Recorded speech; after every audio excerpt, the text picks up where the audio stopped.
Hello, I'd like to do a little video for you guys today showing how to start a weave. The weave start is the original first part of the coil. This one right here was made by my great grandmother, this lovely lady right here. And I was told that she actually made it on the boat coming over from Ireland, which is where her family was from. This lady right here is the one who taught me how to weave when I was a child. This is the original start from her weave, like I said, that she made on the ship coming over from Ireland. And these are actually some of her original weaving tools. This is a row pick, and this is her needle. I don't know if you can see it real great in this picture, but this is her needle. Interesting thing about the needles from back in the day, they lasted a lot longer than our modern varieties of needles. These needles were considered precious objects to the people of Appalachian. They took good care of their needles. They would oil them and keep them in special boxes, and they were very, very careful with them.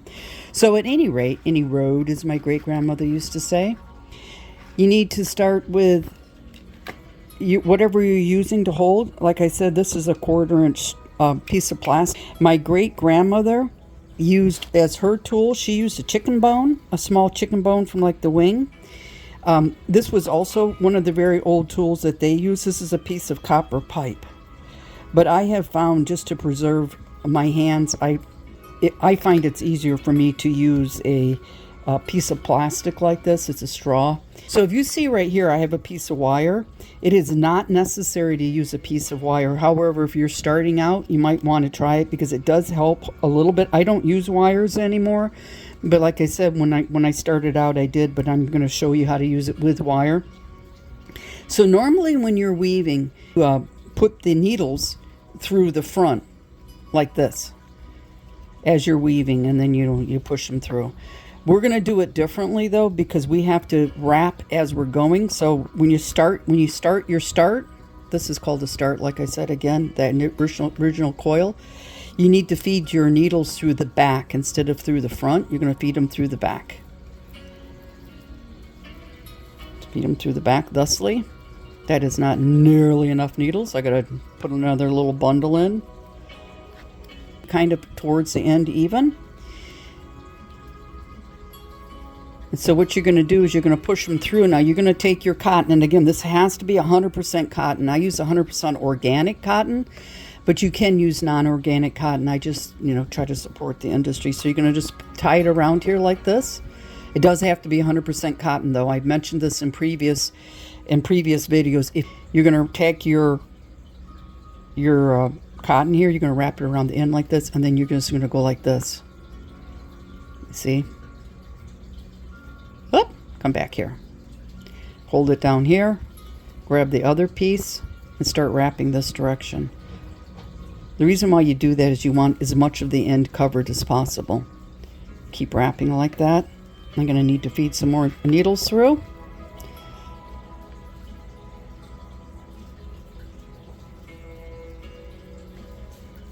Try to keep you guys in frame here. You're going to keep wrapping like this. Not tangling up like I just did there. That was a bad example. You're going to keep wrapping around, cover up that tail. Don't worry too much about this stuff that looks kind of a little rough because it's going to be hidden. And I'm going to pause the video here, and I'm going to show you what's going to happen next because I need to make it a little bit longer. Okay, so you want to work with something that's about this long. See, I've wrapped it all the way up to this point, just did a simple knot, tied it off, and you see the end is all covered. You want as much of the end covered as possible. If you have a lot sticking out, you can trim it off, but a lot of times when you trim it off too closely, it's going to start coming off the end. So what I like to do is I like to take a little binder clip and just put it here to make sure this is going to stay put. It's not going to go anywhere. And I wanted to take a second to complete some thoughts that I had in that first part of the video. I didn't finish my thought about the organic cotton wrap that you're going to use. The reason why it has to be 100% cotton is because if it has any polyester in it at all, when you use the beeswax as your preservative, remember these art pieces get submerged in melted beeswax when they're completed with the embellishments and everything on them. They get submerged in melted beeswax, and then they get baked in an oven. This wrap has to be 100% cotton, because if it has any polyester in it at all, it won't take up the wax. The wax won't be absorbed into it. I also just wanted to show you a close-up because I realized after I made that first part of the video there was kind of a big glare on here. This is just a start that I did ages ago as a demonstration at one of the art museums I was at. And if I get a little bit closer, you might be able to see how it is created. Now, if you look at the back, this is what the back looks like. This one's not cleaned up or anything. It was just made real quick as a demonstration. But you can see what the back looks like. And this will actually be the bottom of the basket. This will be the bottom of the basket. And this one doesn't have its holder on it, but kind of you can see what we're trying to accomplish maybe a little bit with this. But back to the one we're working on. I am going to use a contrasting thread, so hopefully it shows up a little bit better. By the way, these things I keep putting on my hand, they are absolutely necessary if you're going to be doing this work. One of these I make myself. They're made out of leather, and when I'm doing weaving, these only last about a week, and then I have to replace them with another piece of leather, and it's thick leather. It'll go right through there and wear all the way through. So at any rate, I hope I'm making this clear. You're going to need some pliers, and you're going to take your weave that you had and you're going to bend it with your pliers. You're going to bend it in like this. You make it into a little bit of a coil, and then just tighten it as much as you can. And I'm going to show you with some contrasting thread how this is going to go. You're going to drive your thread all the way through that, all the way through the start. It's hard work, I kid you not. Okay. You're going to, my finger's in the way. I hope you can see that. Let me move my finger out of the way. See? See how it's forming a coil there? Let go. Again, it's very awkward to work around the camera, and I apologize for that. Let go. Okay. And we're going to pull this all the way through. Sorry about the sound effects. So we've got it pulled through. We're going to drive it through again. We're going to move up a little bit, and we're going to drive it through a little bit up farther. Drive it all the way through.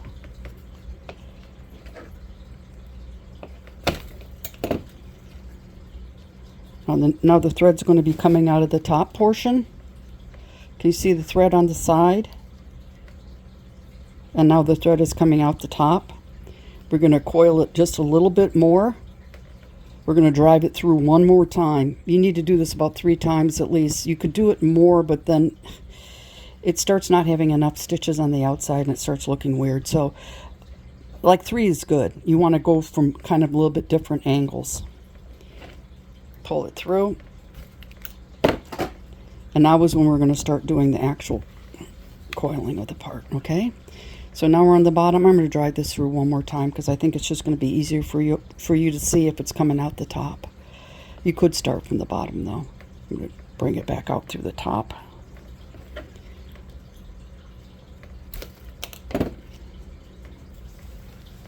See, these initial threads are going to hold it in place. Now you see how it's forming a coil?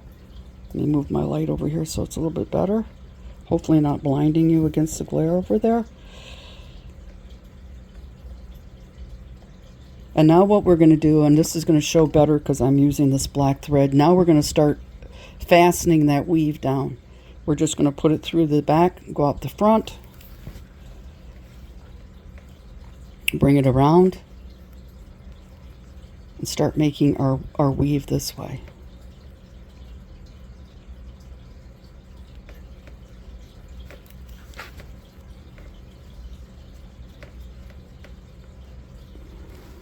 And as we're doing this, we're going to force it down into a coil shape. And we're going to keep going around like this. You want to stay close together. I'm going to do just a few stitches so you can get a good look at it. You want these stitches to be close together, because this is what's going to hold it now, okay? These stitches that we're putting in now is what's going to hold that coil in place. Can you see how that's coming together? We're going to keep pushing it down as we're going. We're going to push it, hold it tight with one hand as we're driving the needle with the other.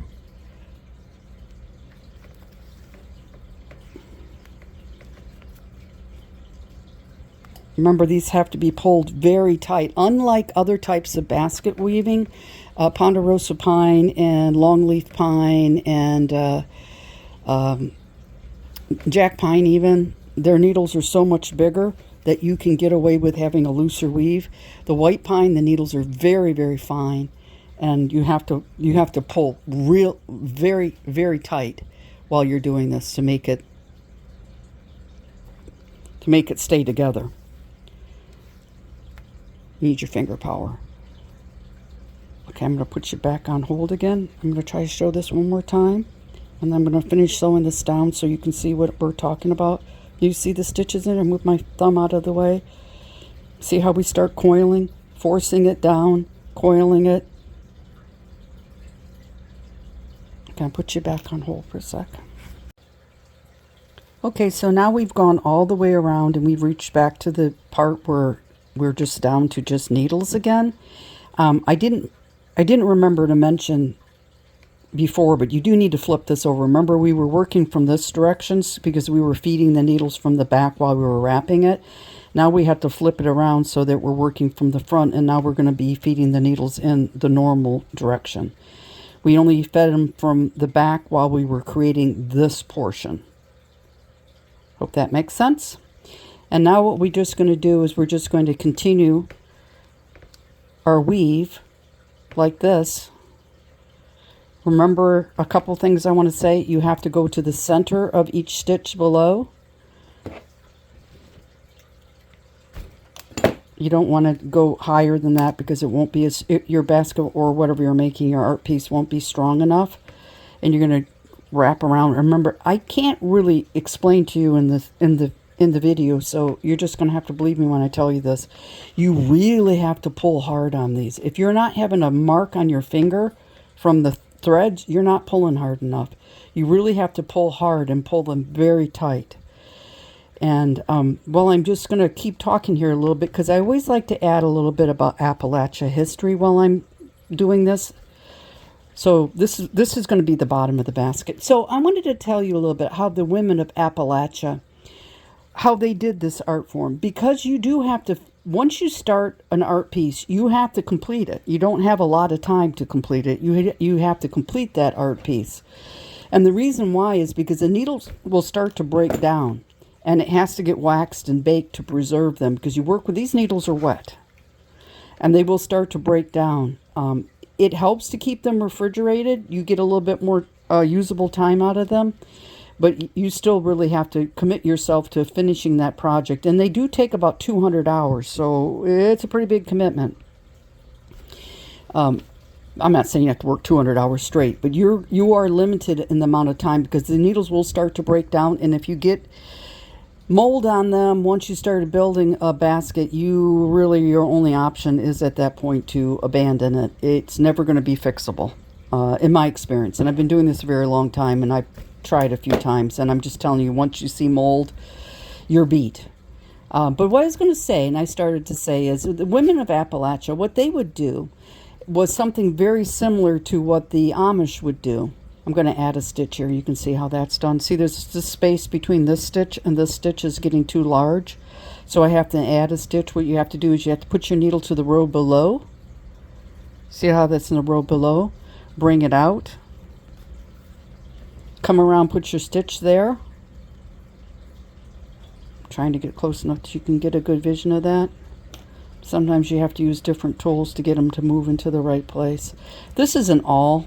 My great-grandmother did the same thing. It's an awl that has a bend in the end of it. Just makes it a little bit easier to grab the threads. And it didn't move over far enough. Come here, you. Move over. That's better. See how that's better? That just moved into the correct position now. Now this is not attached to anything. It's still free, so we have to go back in through the back and grab that thread right in the center and then make it become one next to the other ones. See, now we have that space is corrected. See how that space is corrected? Now when you add a stitch, that's one of the exceptions to pulling it really tight because this isn't really attached strongly to the back. So this one we want to just pull snugly. not pull so hard that it's going to make a mark on her finger, just snugly. But anyway, back to the Appalachian women. So there is something that the Amish do, where they have Amish quilting parties when a woman is going to get married. A lot of times, a lot of the Amish women will get together and they will all work together on a quilt for the woman who's getting married or when a child is born. The women of Appalachia did something very similar when they would do basket making. So it was typically a winter activity when they didn't have a lot of gardening and things like that to do. So they would get together and they would all go to one woman's house. It solved several problems. One of the things it solved was heating. You didn't have to heat a bunch of houses, because remember, they didn't have, at least the home that I was familiar with did not have central heating, so it was all wood. So they would all get together at one person's house, and like I said, it solved a couple problems because all the families would get together at that one home, and they only had to heat the one house. And the women would at that time they would all individually make a basket. So it was like a community activity, but it was still an individual activity, if that makes sense. All the kids would come over, and they would all the children would play in one room, and the men folk would be in the back, picking banjo, strumming a dulcimer, and usually there was some alcohol involved, just to be honest with you, because moonshine was a thing. And the men folk would be in the back room, the kids and the women would be in the front room by the fireplace, and they'd all sit together and they would individually make one basket over the course of about 10 days. And that would be their winter activity. And that was the way it was explained to me that they did it. They would get together and it was a community activity. Like I said, something similar to what the Amish quilting would be. They did not work on each other's baskets. According to my great-grandmother, that was not something that was done. It was still done, it might be given as a gift, but it was still an individual effort.